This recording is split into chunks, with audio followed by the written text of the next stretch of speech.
Enhance your experience by becoming a supporting member. Gain access to unseen videos and video requests. 3-day free trial by visiting zionmembership.com. Chosen ones. Empaths. Believe it or not, this narcissist that was involved in your life can't tolerate life without you. Right? And one of the main reasons why they struggle to tolerate life without you and come to terms with the absence it's because of the supply you provided. You see, a lot of you going through a discard or a reverse discard or even dealing with a toxic narcissist that's involved in your life and you had to cut them off, especially soon after, you fail to realize what it is you actually offered as an individual. You know, if you were in a relationship of any kind, romantic, friendship, family member, colleague, associate, and they were genuine, you would know exactly what it is you're worth. But instead of you being treated fairly, treated with respect, you know, you were devalued, manipulated, treated badly, you know, by this narcissist involved in your life. And they never gave you your props. They never paid you your dues. They never made you aware of how much of a blessing you actually was in their lives, right? You was. Look, you just got to look at it. Regular people, you know, even if they're non-empaths, non-chosen ones, a lot of people in this world will not tolerate anything from these parasites, you know? This is why the narcissist that's involved in your life, when they go onwards with their life and they encounter other individuals, they encounter individuals that have no time for them, that don't tolerate the abuse. They run into individuals who are toxic like themselves, who are playing a game to fool them. This is what they run into. And it's at this point when they finally realize what they had with you, you know. But honestly, you've got to do a lot of self-reflection and analyze. I'm going to emphasize this now. You need to analyze exactly what you did. Don't get caught up in the times when you reacted badly, for instance, or you acted out of your nature. That's justified because they were winding you up, they were provoking you. That's called reactive abuse. So don't focus on that, but focus on the times when you were at your best, you know? You generally offered a potent source of supply towards them. The person that you are, the type of individual that you are. You offered your best version by your potential at that current time. You offered your best that you possibly could. So don't regret and think you could have done more. You know, they didn't deserve it anyway. But don't regret and think you could have done more or you could have done better by them. But honestly, each and every one of you, having the empathetic nature that you have, makes you be an ideal target for a narcissist. Now, they don't make you aware of how much of a benefit you are to their lives. They don't make you aware of that. If anything, they downplay it. If anything, they devalue you. If anything, they carry on manipulating you and gaslighting you, making you think it's your fault. You need to eliminate that stuff, but focus on everything good that you've done. You done good by these people. You were true, you were transparent, you were honest, you were loyal, you were loving, you were kind, you were empathetic, you were pure. You know? You really offered a great version of yourself towards them, and they didn't appreciate it.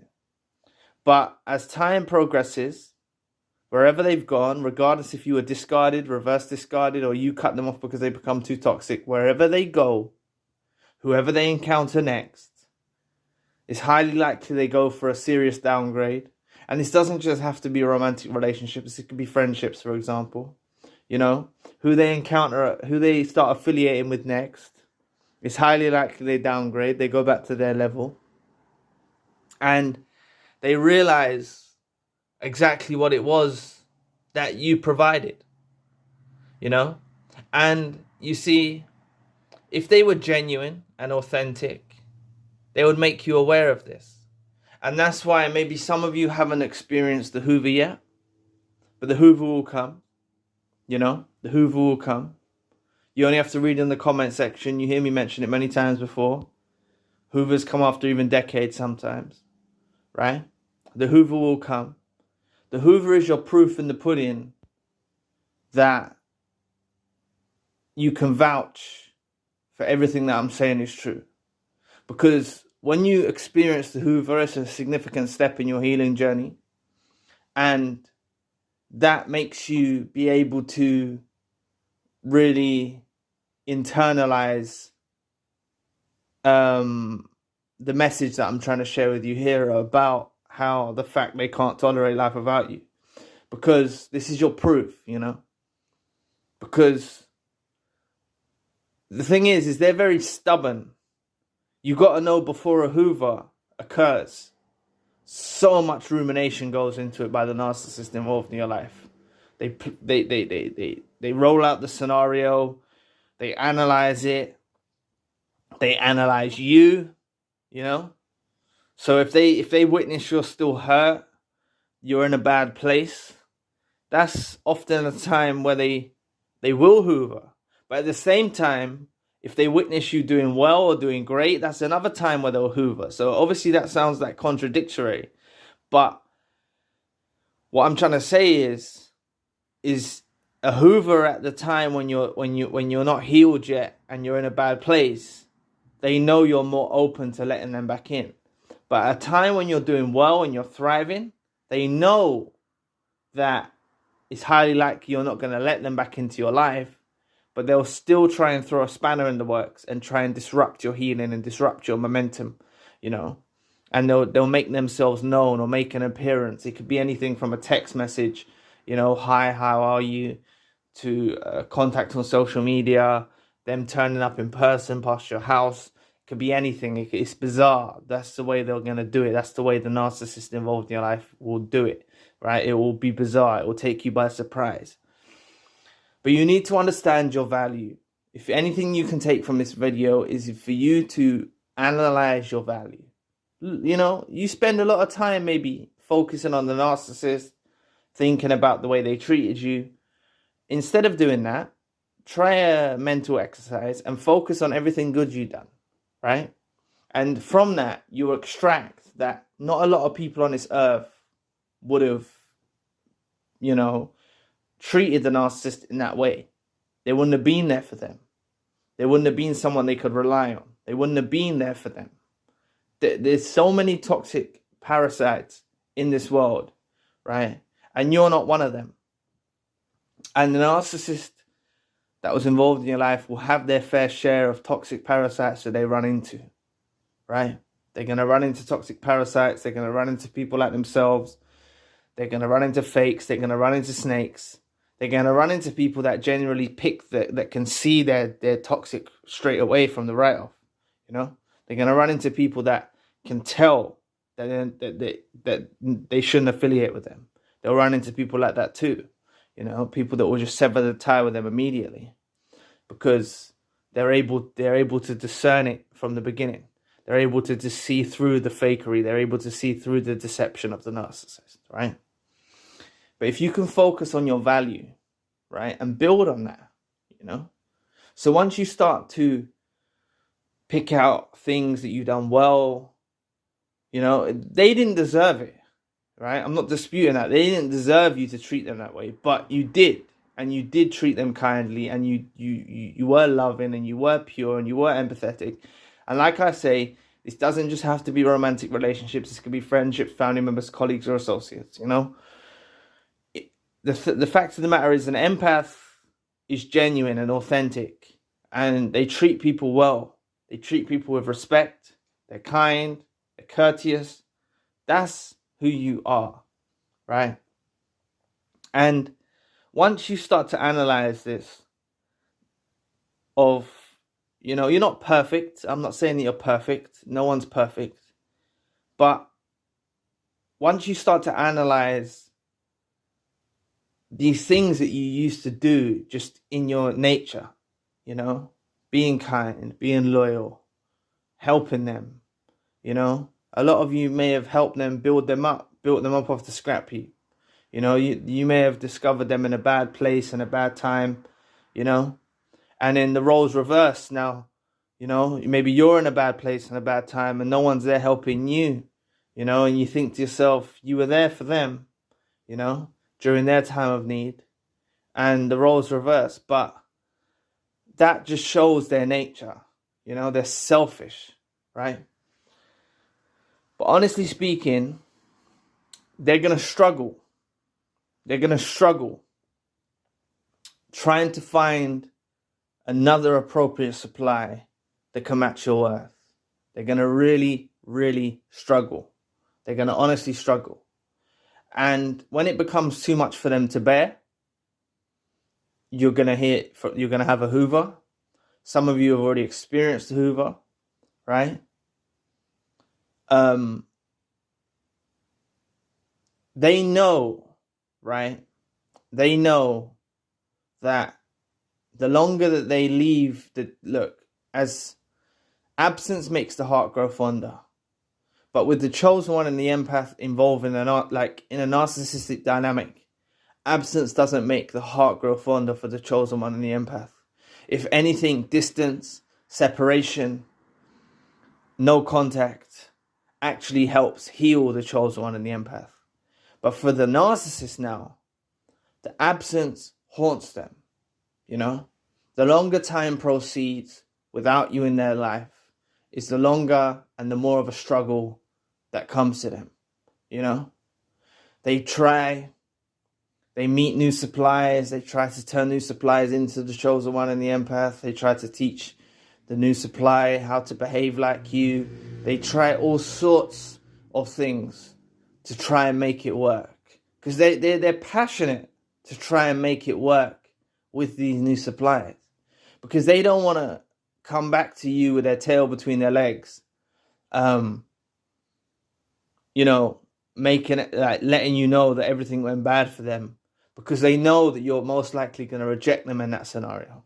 And that's why I said the Hoovers are going to come in a bizarre way.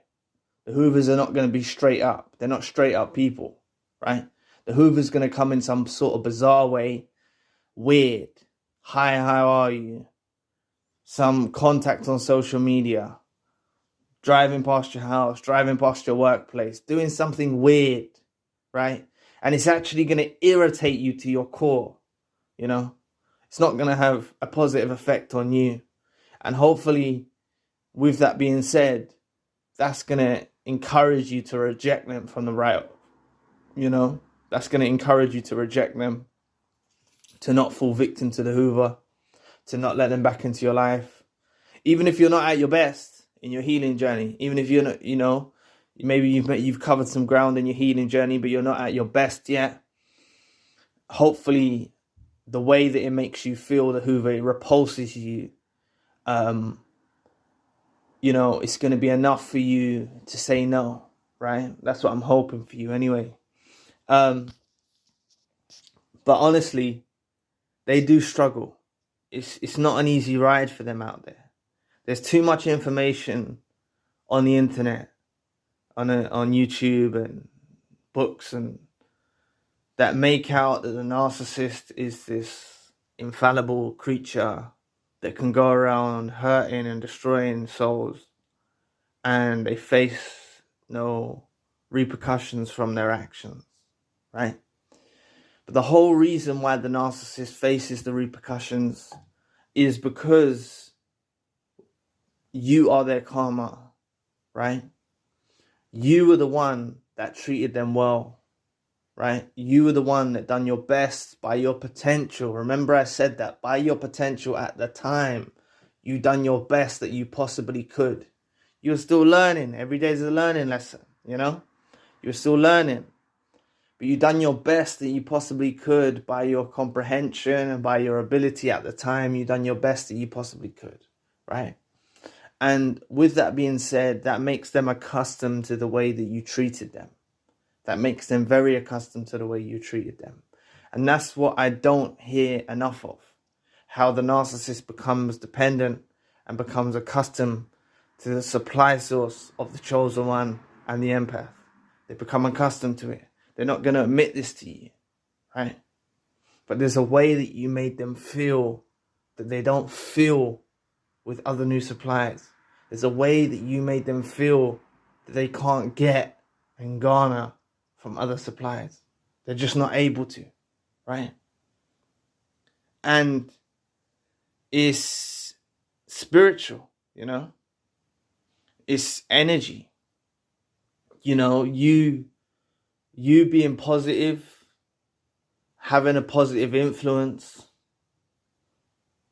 being loving, being pure, being transparent, being kind, being honest, being true,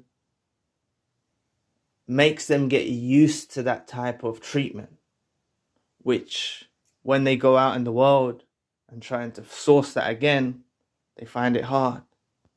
But at the time when they were with you, they thought they'll be able to find this anywhere they go. They thought that it's easy because it was easy to garner it from you, you see.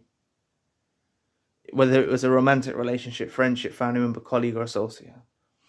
The supply source that they got off you was easy to come by. And they get wide-eyed during that situation. And that's why, you know, you might have had a few things that irritated them, such as maybe they weren't able to control you the way that they wanted to control you. Perhaps you being an individual caused narcissistic injuries on them because you were able to stand on your own too. You had your own mindset, you had your own vision, you know, that causes narcissistic injuries. So there can be numerous reasons why a discard occurred, and it's not always because you're worthless, right? It often comes, the discard, because they're not able to control you the way they like to control you, right? So they often throw a discard at you, thinking they're going to shelve you, knowing that at some point they're going to want to return. Because even them at that time, even though they're delusional at that stage, where they think they can find this supply elsewhere, they also just want to shelve you. So they'll leave you with no closure. And, you know, hoping that them hurting you enough in this way, you'll be an open door, a revolving door. There's a revolving door back into your life. And you need to make sure there's no revolving door back into your life, right? You need to make sure that regardless of even if you were the one that cut them off, right? They think to themselves, there's a way in. That's the mindset of the narcissist. They think there's a way in, you know? Even if you cut them off, even if you told them you don't want to be around them, you don't want nothing to do with them, and that will come with you even if you were discarded when they hoover you. When you tell them you don't want nothing to do with them, you cut them off again, right? You have the final discard. In their minds, there's still a small part in their minds that believes they have the opportunity to be able to get back into your life. That's what they believe because they're delusional, right? So that's why after, if you do even exchange a few words where you tell them no, you don't want nothing to do with them, they go away for a bit, make sure that you stay affirmative in your actions, right? Then go no contact, block them, whatever you need to do. Make it crystal clear that you want nothing more to do with them, right?